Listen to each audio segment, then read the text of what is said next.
बहुत बहुत धन्यवाद, बहुत बहुत साधुवाद। धम्म प्रभात। आप सबका मंगल हो, कल्याण हो। मैं आपसे चंद सवाल करना चाहता हूँ जो भारत और समूचे वर्ल्ड के लोकतंत्र के लिए बहुत आवश्यक है। क्या लोकतंत्र में राजनीतिक दल होते हैं? क्या लोकतंत्र में सभी धर्मों के लोग होते हैं या किसी विशेष समुदाय के लोगों का राजकाज के लिए वो धर्म नियुक्त हो जाता है? भारत की ऐसी ही स्थिति है।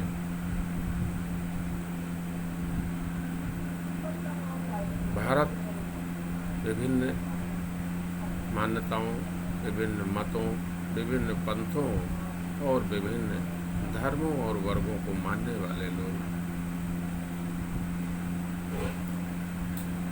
प्रश्न नंबर 1, राष्ट्रपति द्रौपदी मुर्मू का शुद्धिकरण हुआ, वो भी पुरोहितों के द्वारा। राष्ट्रपति किसी धर्म की नहीं है, संवैधानिक प्रक्रिया के अनुरूप है। और क्या संविधान में अगर तुमको बुलवाना था तो सभी धर्मों के लोगों को बुलवा करके शुद्धिकरण उसका करवाते? नंबर 2,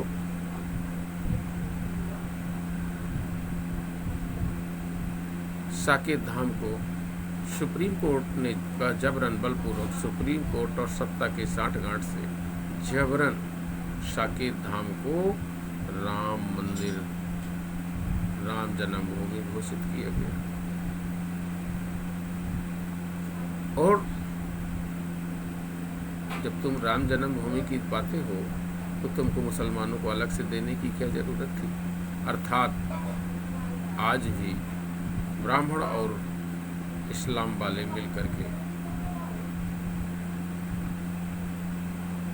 एक दूसरे को संतुष्ट करके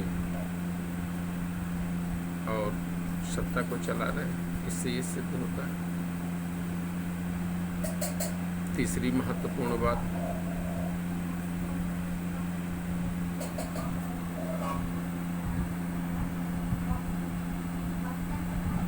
बड़े बड़े कांड हुए जो सत्ता के द्वारा मर्डर किया गया।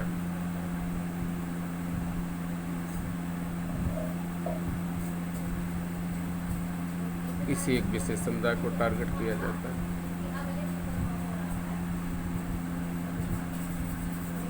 चौथा,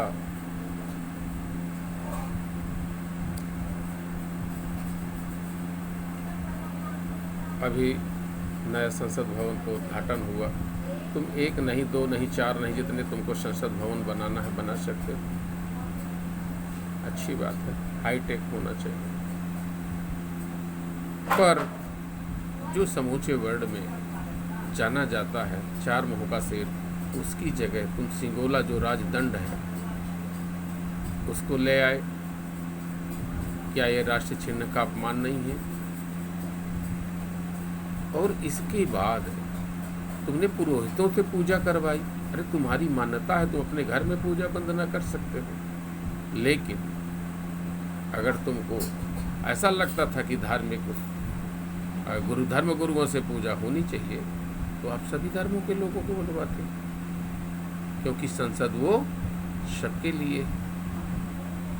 और पूरी दुनिया में तुम धर्म के नाम पर जहर बोने का काम जो किए हो और कर रहे हो, कम से कम एक जगह तो छोड़ देते सदन में, जहां मानवता की बात होती थी, कल्याण की बात होती थी, आप वहां भी घुसेड़ दिए।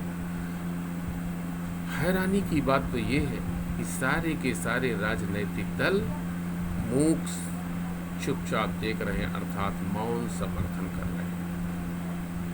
इसलिए मीडिया चुप, न्यायपालिका चुप, कार्यपालिका व्यवस्थापिका जी जान से लगे, राजनीतिक दल चुप, बुद्धिजीवी वर्ग चुप। अर्थात या तो आप निरंकुशता और डर के मारे कुछ नहीं बोल रहे हो, या आप लोकतंत्र की परिभाषा को नहीं जानते हो, न ही लोकतंत्र में जिंदा हो। अर्थात पुनः राजतंत्र जारी है, और राजतंत्र के आधार पर ही शासन सत्ता जारी है। सारे के सारे गवर्नमेंट के संस्थानों को, सारी की सारी गवर्नमेंट की कंपनियों को लगातार कौड़ियों के भाव जो सत्ता में बैठे अपने नाम किए जा रहे हैं और 2-4% कमीशन दे करके किसी के नाम कर देते हैं, ये परंपरा चल रही है। बड़ी हैरानी ये है कि मीडिया चुप है, न्यायपालिका चुप है और सारे के सारे राजनैतिक दल चुप हैं। भारत कितने शर्म की बात है, कितनी हैरानी की बात है, कितनी आश्चर्यजनक बात है, कितनी निंदनीय बात है। सारे के सारे दल चुप हैं, अर्थात सारे के सारे दल या तो भयभीत हैं हमारी भी रोटी सेकती रहे, या मूक समर्थन करते हैं, या वो भी अपना कमीशन और हिस्सा लेते हैं। इससे यही साबित होता है। बहुत बहुत साधुवाद। मैं आप सब लोगों के बीच में रूबरू हो रहा हूँ।